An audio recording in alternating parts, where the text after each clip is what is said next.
هنالك من لا حساب عليه، من لا يحاسب. نود أن نعلم من هؤلاء. أولهم أبو بكر رضي الله عنه لن نحاسب. يا سلام، نحن نربطه. عندك الشهداء، عندك أهل الصبر. أهل الصبر اللهم اجعلنا منهم. هو اللهم اجعلنا منهم. يخرج أناس من القبور إلى أبواب الجنة، هنيجي الجنة إن شاء الله، هذا كان تفصيلا. يقف رضوان إلى أين؟ أنتم ما وقفتم بحساب ولا انتظرتم نشر ديوان ولا نصب ميزان. يقولون يا رضوان نحن لا نقف لا لنشر ديوان ولا لنصب ميزان، أو ما قرأت القرآن؟ قال وماذا في القرآن؟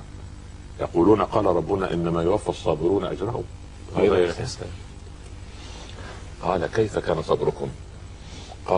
قالوا كنا إذا أسيء إلينا أو إذا جهل علينا حلمنا، وإذا أسيء إلينا صبرنا، وإذا أعطينا شكرنا، وإذا أذنبنا استغفرنا.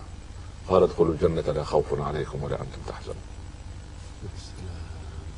اللي ما عليهمش حساب أرملة ترك لها زوجها يتامى، قعدت فربته تسابق النبي إلى باب الجنة. هؤلاء لا حساب عليهم. وفي أصناف يأخذ النبي عليه الصلاة والسلام هؤلاء ويريهم المكان ويرجع، لأنه لسه هو موقفه الباقي، موقفه مهم هنا. صحيح. ما يترك الأمة. سبحان الله. هنا يبدأ الحساب.